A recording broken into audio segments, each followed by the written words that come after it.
Ciao a tutti, sono qui a casa del Balla come al solito, come vedete adesso proprio al centro della trappola mortale. C'è, c'è il Moog, c'è l'Hammond, ci sono un po' di tastiere, c'è il Wurlitzer, c'è il CP70 e poi c'è il Clavinet che è diciamo l'argomento di oggi. Io come sempre ringrazio Marco Ballarani che mi ospita qui a casa sua, mi fa suonare tutti i suoi strumenti, li proviamo insieme, facciamo tutti gli esperimenti del caso, devo stare con la testa girata di qua se no non mi sentite al microfono vabbè, diciamo che qui insomma si va a prendere un grande classico sapete benissimo che ha praticamente influenzato in modo sregolato gran parte della musica del Novecento, dal funk al rock, a qualsiasi cosa, tutto, persino nella musica classica è stato usato, cioè è proprio uno strumento che ha, che ha questa ispirazione tra la chitarra diciamo il clavicembalo e che ha in realtà una natura elettromeccanica molto vicina alla chitarra perché ci sono i pick-up che sono proprio distribuiti in modo molto simile a quello della chitarra, sono al ponte, appunto, qui ci sono i pick-up e si può addirittura scegliere nel settaggio come si può dire, le varie combinazioni di pick-up. Quindi sentite che è incredibile una cosa, la dico subito. C'è una grande differenza fra quello che fa questo strumento e qualsiasi altro strumento al mondo, di qualsiasi tipo. Perché è veramente accorde in un senso più vicino davvero quasi alla chitarra che a qualsiasi altra cosa. La cosa incredibile è che abbiamo questa possibilità timbrica, quindi adesso faccio un esempio. Poi, per esempio, se io utilizzo, per farvi capire quanto possa essere chitarristico questo strumento,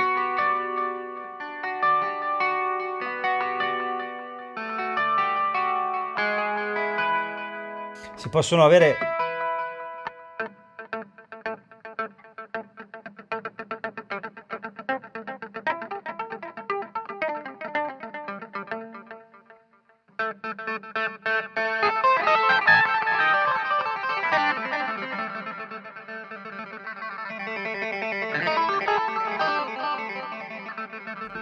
È chiaro che il timbro non è quello di una chitarra, ma se si comincia a lavorare sul suono in modo un po' più cattivo,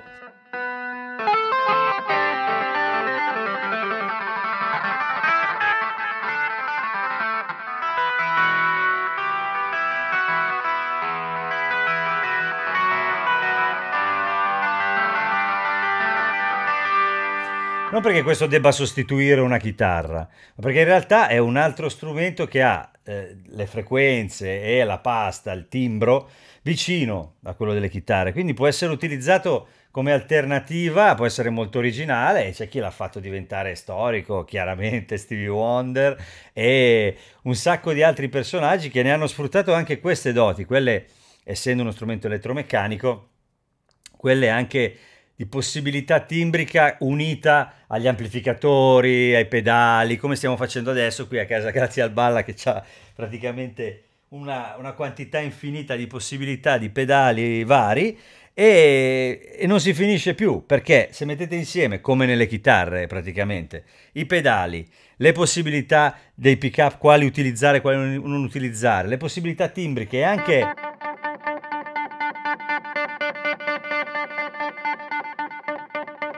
questo che possiamo dire che è una specie di sordina, ma in realtà stoppa le corde come si usa a fare, cioè, ne parlavamo con Marco, per esempio col basso quando si mette la spugna nel precision qua, oppure vabbè quando si stoppano le corde sulla chitarra con la mano, infatti c'è un po' quell'effetto lì.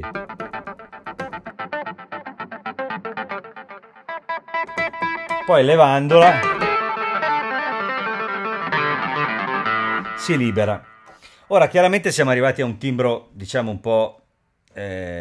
complesso, pieno di strutturato in modo anche un po' cattivo, diciamo. Se torniamo più o meno nella normalità,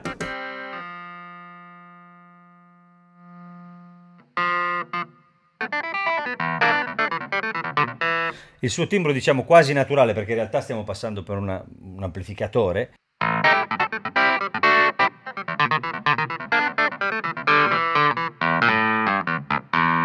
Ecco, questa pancia che c'è in questo suono qui, che sta passando per un amplificatore che comunque gli sta un pochino mangiando qualcosina, perché lui di base ha un'uscita talmente precisa che è veramente incredibile. Dai. Diciamo che però dall'altra parte, continuo a dire, ho detto 74 volte diciamo, e dall'altra parte amplificandolo viene fuori questo naso, questa frequenza media che ha una forza incredibile perché ha proprio questa caratteristica molto importante sulla media che buca il mix, che si fa sentire, che soprattutto è tipica di un certo tipo di genere. Ecco, a proposito del genere, quando si pensa al clavinet si pensa subito al funk, diciamo, tra virgolette, però in realtà ci sono tantissimi che lo utilizzano appunto, come dicevo, in modo chitarristico e ci fanno dal blues al rock proprio anche estremo, ci sono personaggi che lo hanno sfruttato per le sue doti incredibili e niente, detto questo, praticamente dentro fate conto che è come se ci fosse veramente una chitarra, cioè nel senso che quando lo apri vedi questa arpa, diciamo, con le corde e con i pick up messi, quindi insomma lo richiama anche, quando lo apri lo vedi, richiama anche quello, in più puoi stoppare le note, insomma lo ricorda tanto. L'altro discorso però è che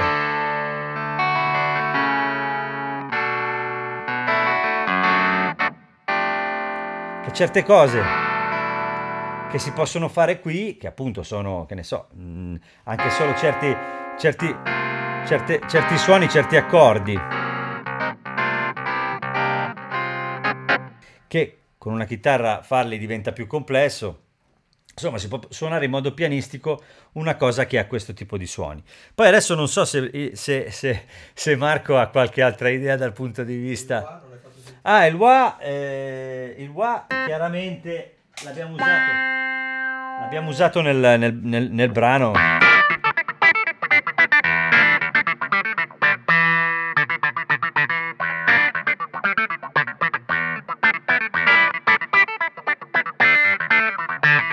Questo poi se unito a una distorsione carica, magari con un delay, magari arriviamo quasi a, insomma, alla questione. E poi c'è anche questa questione che è interessante.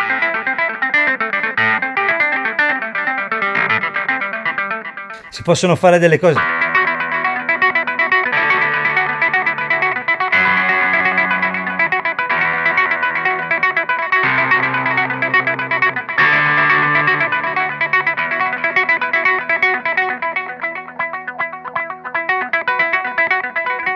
Se levo il wah-wah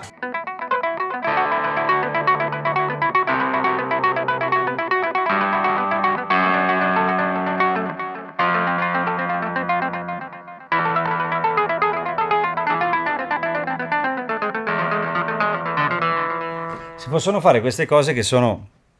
secondo me, veramente particolari.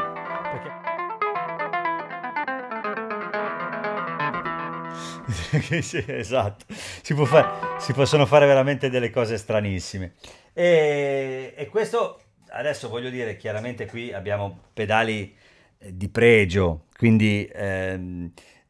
stiamo anche lavorando su un livello qualitativo alto. Però è anche vero che questi strumenti qui hanno una dote pazzesca. Se voi avete, ne so, anche un computer e una scheda audio, vi garantisco che se entrate con uno strumento di questa qualità e utilizzate anche non so, utilizzate i plugin che sono interni nel vostro computer che avete o che sono, non lo so, quelli anche solamente di fabbrica, in questo caso di Logic,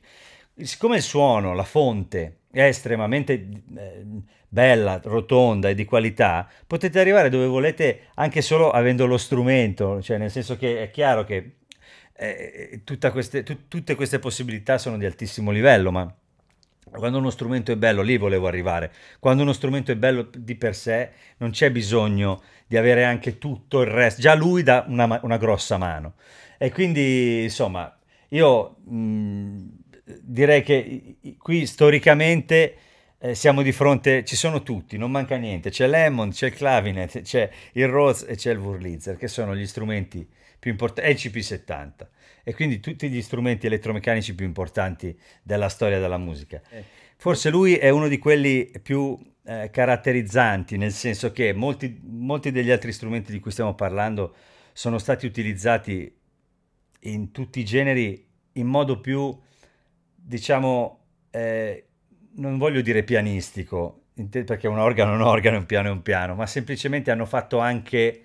tra virgolette, da tappeto, piuttosto che sono stati da accompagnamento. Lui, avendo questa caratteristica estremamente grintosa, molto vicina alla chitarra, molto spesso è in primo piano. Ma a me è capitato più di una volta di utilizzarlo anche per suonarci gli accordi, cosa che hanno fatto tantissimi gruppi negli anni d'oro. Però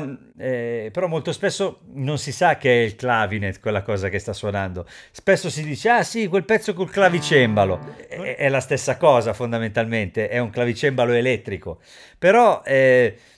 questo ha levato, secondo me, al clavinet molta dell'importanza che in realtà ha avuto anche in generi che non sono quelli più riconosciuti come clavinettosi, diciamo, quindi funk, quindi le ritmiche, quelle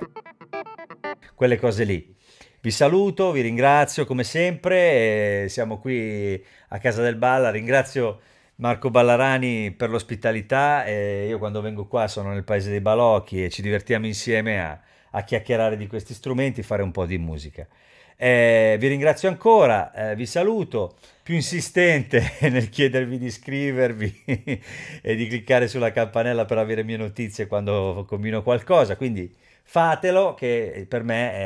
è una bella cosa, è importante, e mi date una mano a portare avanti il mio canale. Vi ringrazio ancora, ringrazio Marco Ballarani, ringrazio il Clavinet perché esiste, e